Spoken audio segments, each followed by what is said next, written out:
Hello students, welcome back to class. And in this lesson, we're going to be tapping into the right side of your brain. This is actually a lesson that I cover with all my classes because this is a great little exercise to get you right in the mindset to get ready for art. And I do this at the beginning of every year. It's a how to improve your drawing lesson. And it's a very fun lesson because you kind of do stuff that is a little bit different than what you'd normally do it. So I'm going to go ahead and get into the lesson. And the first step is you need a piece of paper and you're going to need a pencil. So go ahead, pause the video right now and come back when you have a piece of paper and a pencil. Okay, do you have your pencil and your paper? That's good because I have a timer right here and you will have exactly 1 minute to draw this begin.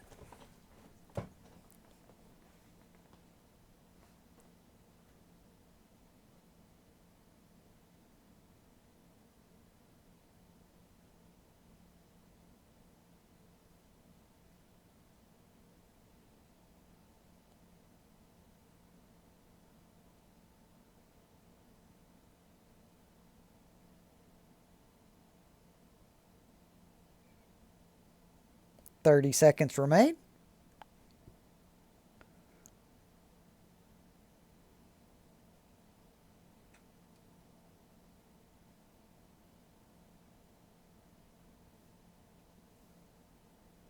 "15 seconds left.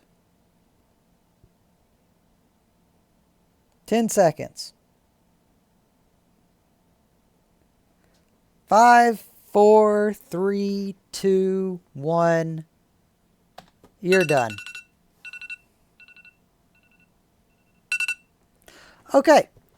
Now, the picture of the dog, go ahead, put it off to the side. We'll look at that in a minute. I want you to focus back on this. So, what we're going over today is a little bit of neuroscience, and neuroscience is a study of the brain. And we're not going to dive too deep into it, but something that I want you to recognize from this is your brain is separated into two different hemispheres, and it's more commonly known as the left-hand side of your brain and the right-hand side of your brain. And if my camera's a little bit off with the left and right, it's because my camera's reversed, so you'll just kind of have to work with me on this one. But the left side of your brain, as shown here, is the part of your brain that is mainly used for logical thinking, language, mathematics, science, things like that, really deep thought brainstorming. While the right side of your brain, right here, is mainly used for daydreaming, creativity, music, art, everything that's really nice and creative. So a good way that I like to think of this is kind of look at the left side of your brain kind of like a computer chip where everything has its own file, its own folder, and it's all organized and very precise. While the right side of your brain is everything all fluffy and pretty and wee.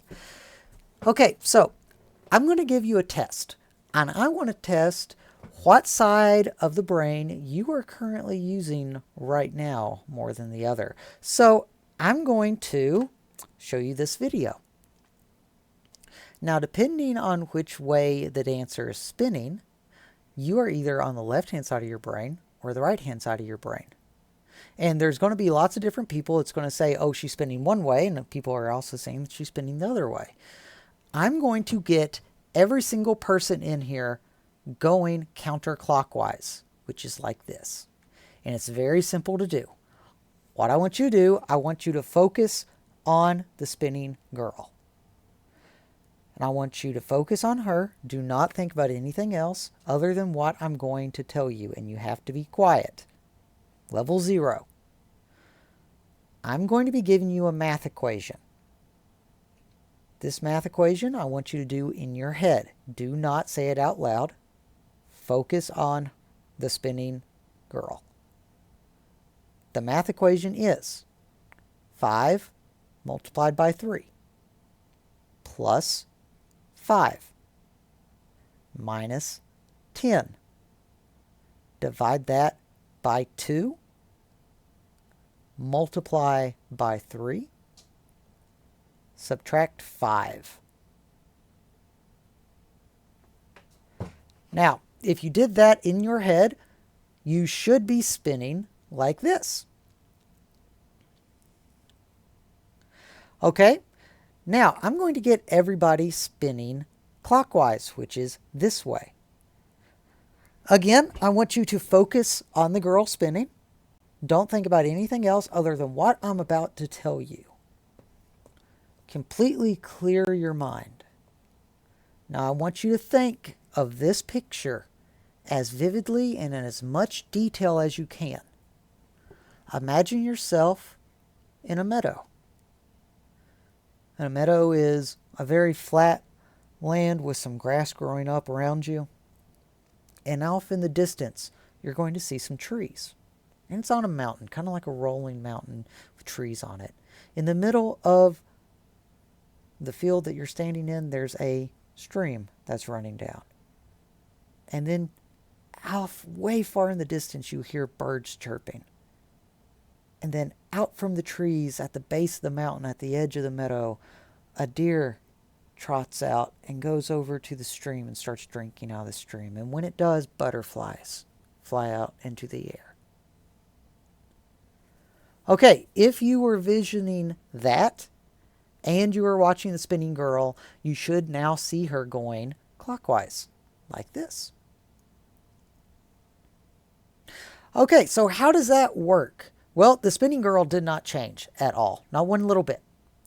In fact, what happened was, depending on what side of the brain you're on, your brain automatically fills in an extra line somewhere.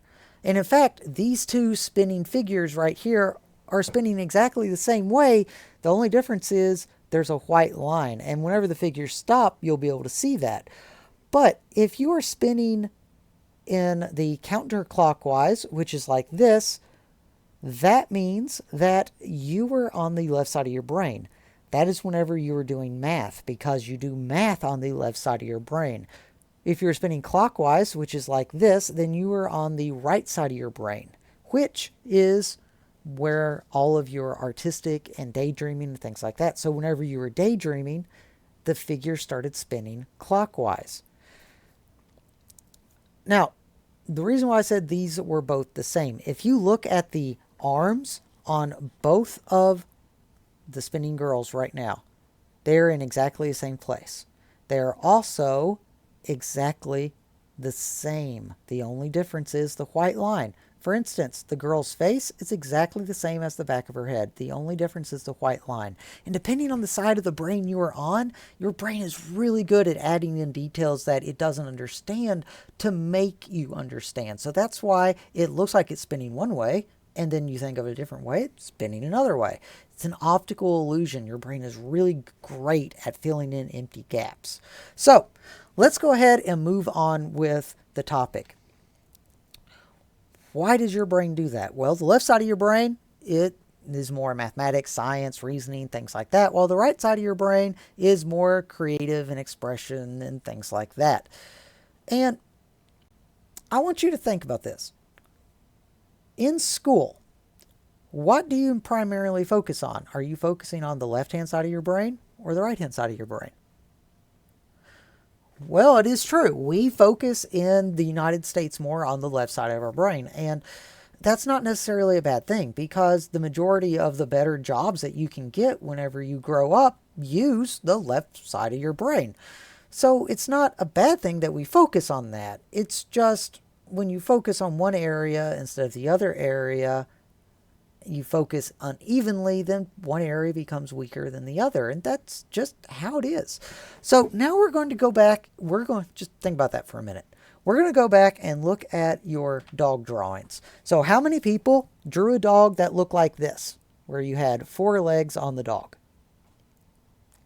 Well, that's not necessarily bad. It just means that you were on the left-hand side of your brain as opposed to the right-hand side. And let me explain why. See, when you're on the left-hand side of your brain usually comes up with its own idea on how things look. So whenever you see this picture of a dog, you know in the left-hand side of your brain that a dog has 4 legs. So the left-hand side of your brain is telling you, okay, this dog has 4 legs. You know it's a dog. You know a dog has 4 legs unless something happened to the dog. But Typically, a dog has 4 legs. And you are going to draw a dog that has 4 legs because the left-hand side of your brain is telling you, well, that's how it is.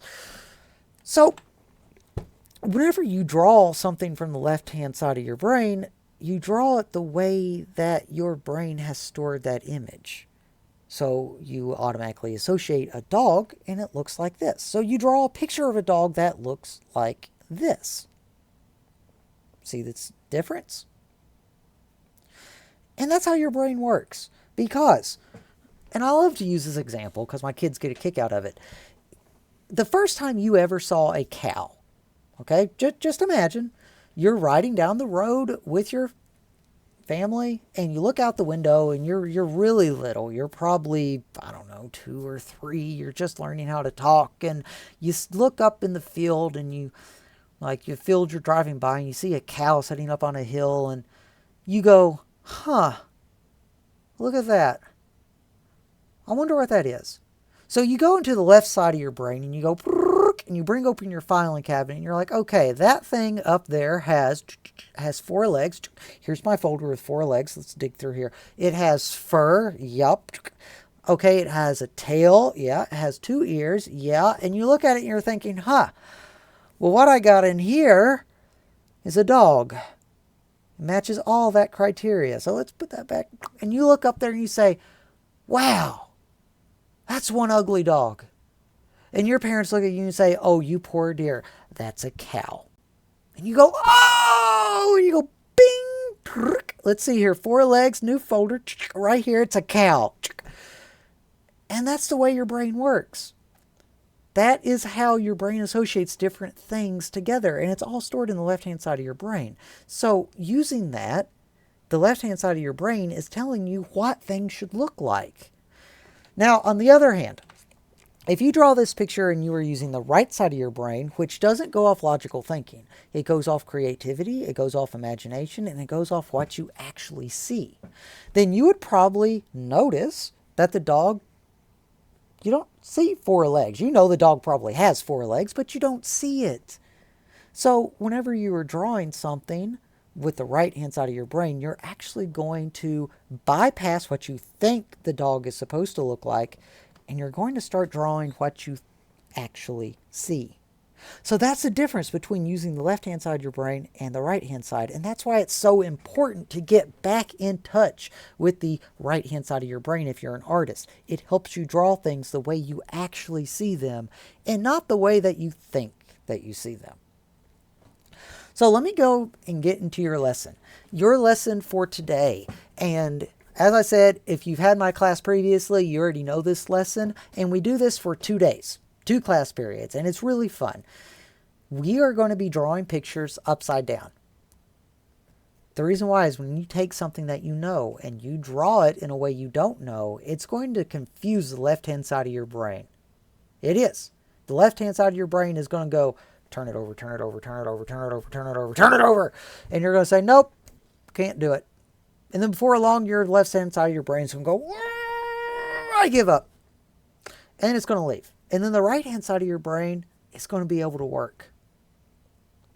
And believe it or not, since the majority of our schooling deals with the left-hand side of your brain, the left-hand side of your brain is becoming dominant. And like I said, not a bad thing. But when you're an artist, you actually want to exercise the right-hand side of your brain. So what we're doing, you're going to be taking pictures, for instance, like this, and you're going to be turning them upside down, and you're going to be drawing them upside down, exactly the way that you see it.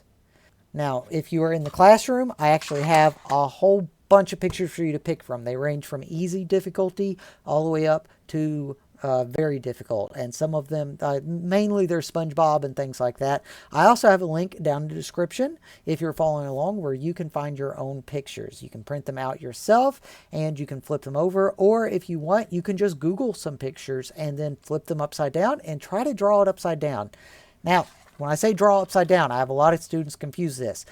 You need to draw this exactly the way you see it. So when you draw this, you are drawing it upside down too. You're not drawing it right side up. It's going to be upside down you're drawing it upside down. And you're going to be doing this all class period today. You're going to be doing this all class period tomorrow. You will not believe how much better you will become as an artist just by doing this one little exercise for a few days. Okay, well, thank you all very much for watching. If you enjoyed this lesson, go ahead, give me a thumbs up. Let me know in the comments down below if you would like to see something else. And if you'd like to follow along with us and continue with our lessons, go ahead, subscribe to our channel because I'm going to be uploading these videos over the next few weeks. I'm going to try to get all my lessons uploaded. Thank you all very much for watching.